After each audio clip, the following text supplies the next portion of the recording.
जय जयकार हो, जय जयकार हो।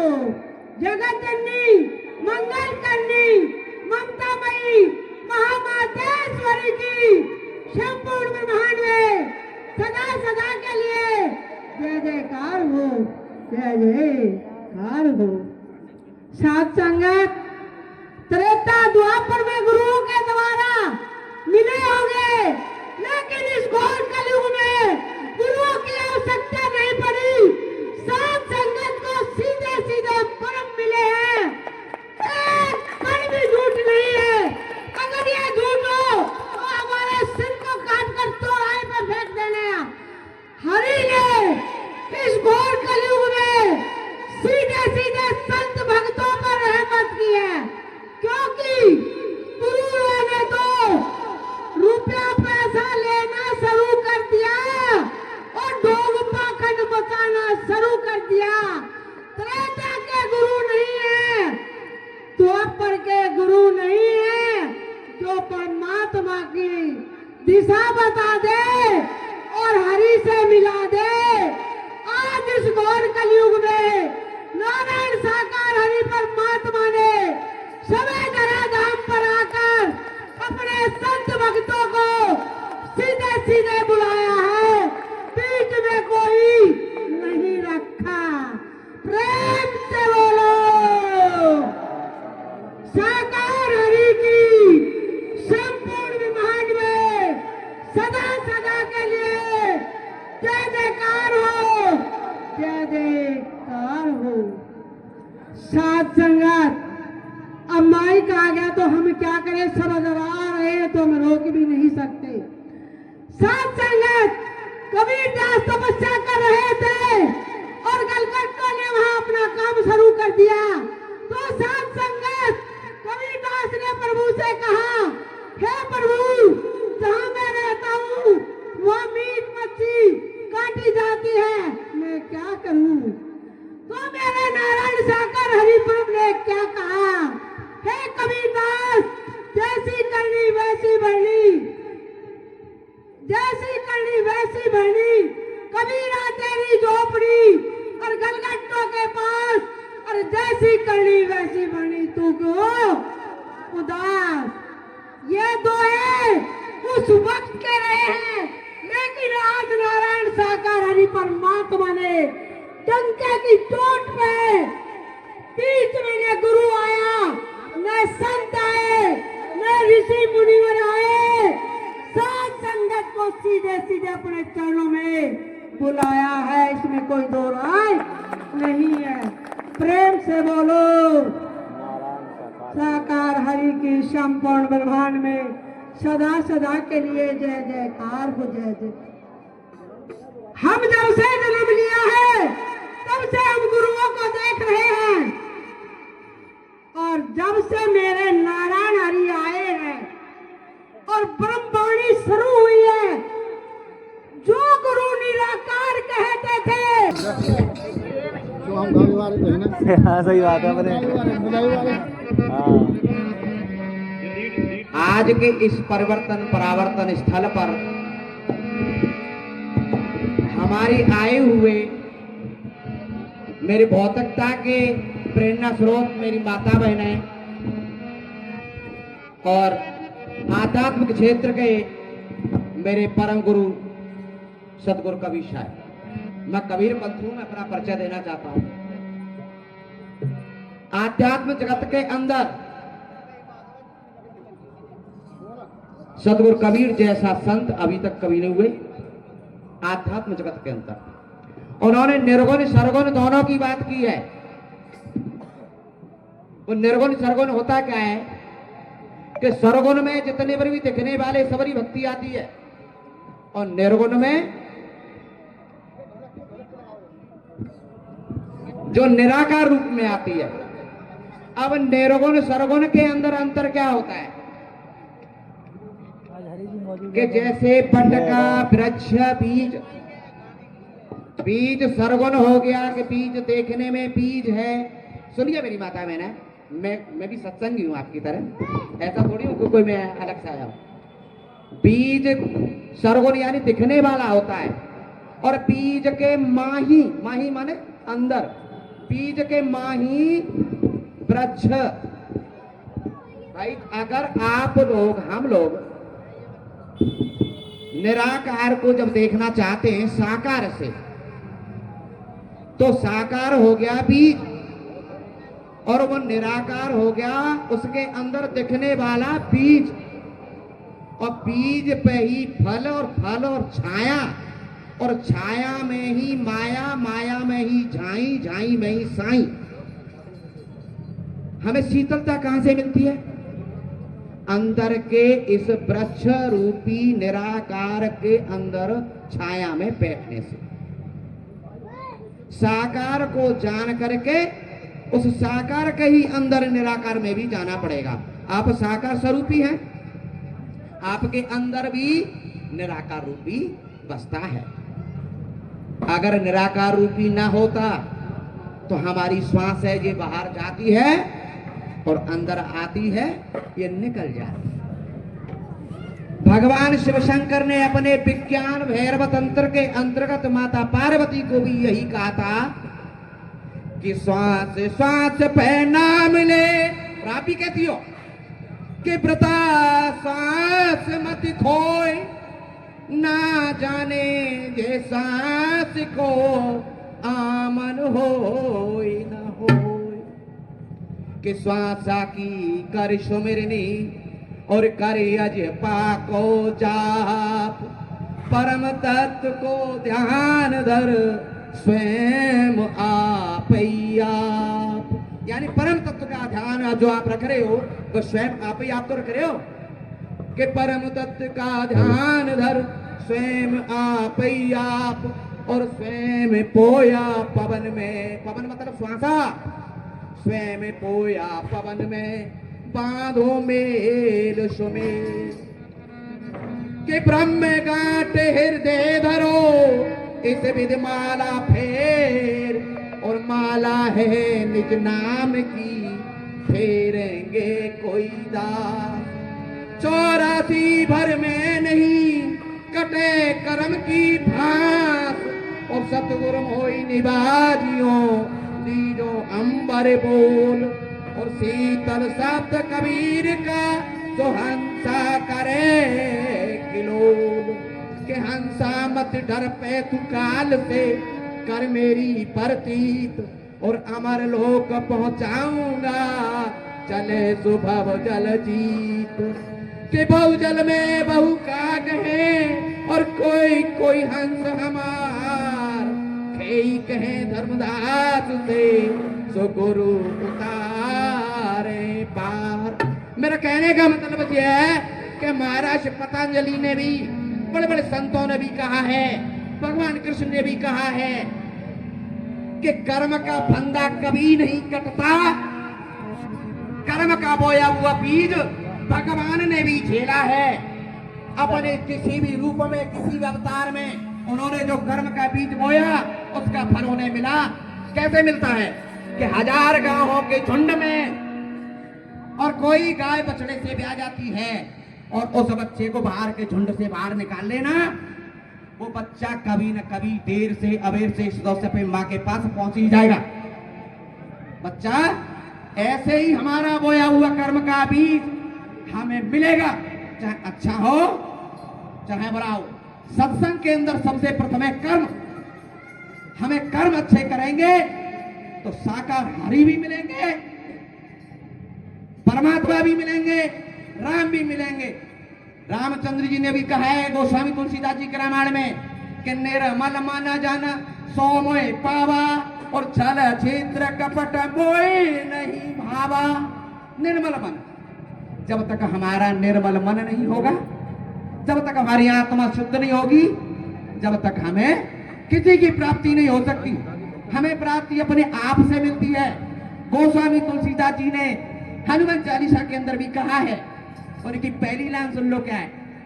पहली लाइन में आप रातों दिन पढ़ा होगा पहले भी कि गुरु चरण सरोज रज निज मन मुकर सुधार, यानी मैं अपने गुरु के चरणों की रज अपने मस्तक पर रख करके मांझता हूं।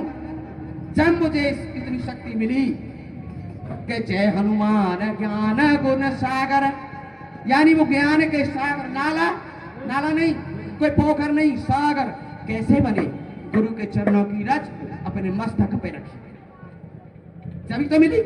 बिना गुरु के कल्याण होता ही नहीं है। आप शरीर जीव आत्मा हैं, उस परमात्मा को पाने के लिए वो गुरु रूपी संदेश को आज बैठे हो, ये जो मिल रहा है ना, ये दर्शन मिल रहा है, ये बहुत विकराल दर्शन है, अद्भुत चमत्कार है। इसी दर्शन के लिए तो परमात्मा ऊपर से आते हैं। आत्मा में ही परमात्मा, परमात्मा का आत्मा में ही परमात्मा, जैसे चकमक में आग और तिलमा ही तेल, जैसे तिल के अंदर तेल होता है, चकमक पत्थर के अंदर आग होती है, ऐसे ही इस आत्मा के अंदर परमात्मा। तो माताएं, एक छोटा सा संदेश आपको सुनाना चाहूंगा, आज्ञा हो तो, है कि नहीं? हाथ खड़े करो, बताओ सही। हमारे वृंदावन में, वृंदावन देखा? हमारे वृंदावन में, अरे हमारे वृंदावन में एक, जैसे मान लीजिए साकार विश्वरी गुरु जी का एक आश्रम था, ऐसे मानते हैं। और उस आश्रम पर जैसे गुरु जी बैठे हैं, साकार विश्वरी जी बैठे हैं परमात्मा, तो उनकी दो शिष्य थी उस जमाने में, एक दयाबाई और एक सहजोबाई, और वही समय पे थी मीराबाई। अब मीराबाई के भजन गाते हो, उसी समय पे थी मीराबाई।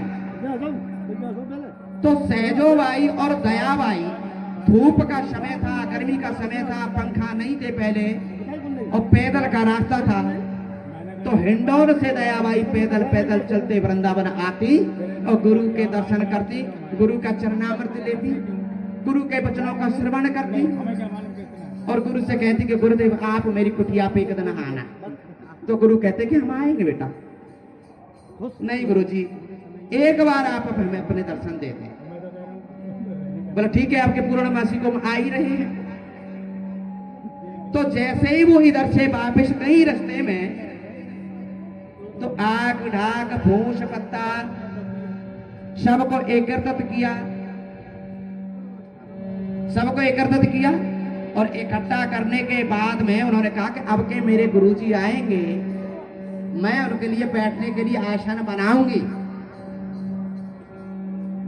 उन अपने विचार मन में करती गई, घर पहुंच गई। घर जाने के बाद में उन्होंने अपना आसन बनाना शुरू कर दिया, और घर गृहस्थ के कार्य भी शुरू कर दिए करने। आसन बनाते जाएं, गुरु के गुण गाते जाएं, आसन बनाती जाएं, हरि का गुण गाते जाएं।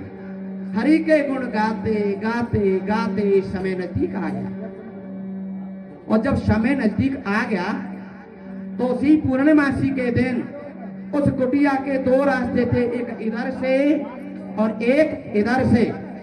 दोनों रास्तों की तरफ ताकती और झांकती और कहती कि अब मेरे गुरु आने वाले हैं।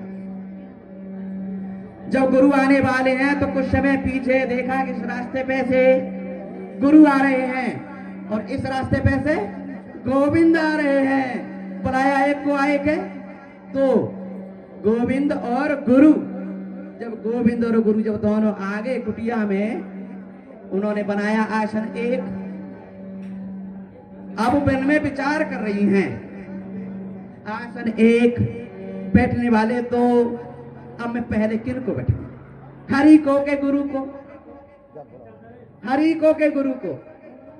उन्होंने कहा गुरु जी बैठ जाओ आसन पे, आसन पे। बोला क्यों? बैठो तो सही। और पंखा लगा हुआ था हाथ में, और वो पंखा पकड़ा दिया गोविंद को, लो मेरे गुरुजी की हवा करो। अब गुरुजी कह रहे कि सहजो ये बात, अरे कि ये ना होती तो हरि कहां से मिल जाते? कि गुरु गोविंद दो खड़े काके लागू पांच जब की बात है, और बलिहारी आप किसो गोविंद दियो बताए। तो क्या कहती है सहजो भाई? उनमें बहस हो गई, तो क्या कह रही है? देख और रह गई, बस बात करो सवाल।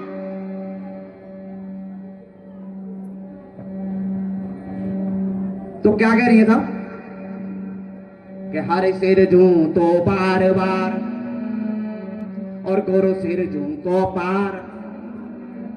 हर ने सुख दुख सबको दीना, गुरु ने आत्म दीन लखाया। तो क्या कह रही है कि राम तजू पर हरि तजू पर गुरु न विसारू, गुरु के समान में हरि को न मानू, गुरु के समान में हरि को न मानू। क्यों कि गुरु ने ही तो वो रास्ता मिलाया था है?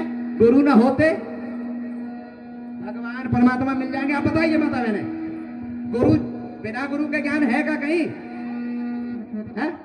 प्रेम से बोलो, प्रेम से बोलो, प्रेम से बोलना। देखो हमारी नारायण सागर हरि माताएं की, थोड़ा हमें समझ आएंगी।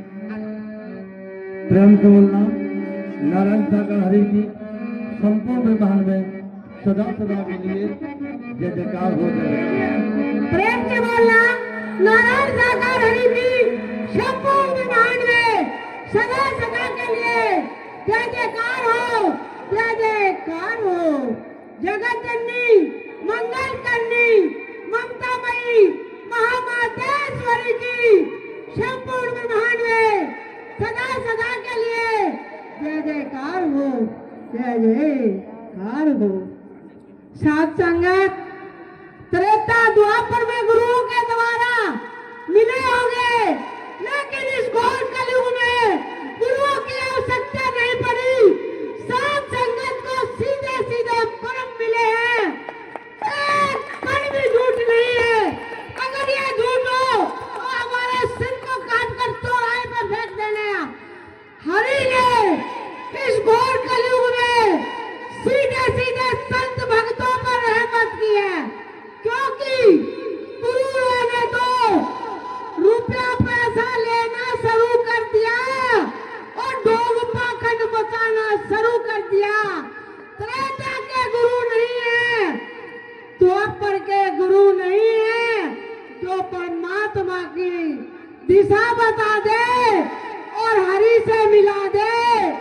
आज इस घोर कलयुग में नारायण साकार हरि परमात्मा ने समय धरा धाम पर आकर अपने संत भक्तों को सीधे सीधे बुलाया है, बीच में कोई नहीं रखा।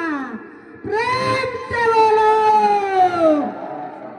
साकार हरि की संपूर्ण ब्रह्मांड में सदा सदा के लिए जय जयकार हो, जय जयकार हो। साथ संगत अब माइक आ गया तो हम क्या करें, सब अगर आ रहे हैं तो हम रोक भी नहीं सकते। साथ संगत कबीरदास तपस्या कर रहे थे और गलगट्टों ने वहां अपना काम शुरू कर दिया। तो साथ संगत कबीरदास ने प्रभु से कहा, हे प्रभु, जहां मैं रहता हूँ वहाँ मीट मच्छी काटी जाती है, मैं क्या करूँ? तो मेरे नारायण साकार हरि प्रभु ने क्या कहा, हे कबीरदास, जैसी करनी वैसी भरनी, जैसी करनी वैसी भरनी। कबीरा तेरी झोपड़ी और गलगट्टों के पास, और जैसी करनी वैसी भरनी। तू क्यों उदास?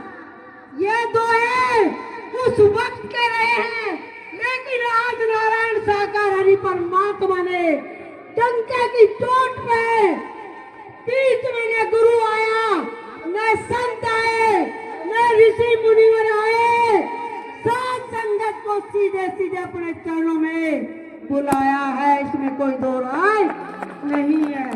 प्रेम से बोलो साकार हरि की संपूर्ण ब्रह्मांड में सदा सदा के लिए जय जयकार हो, जय जय।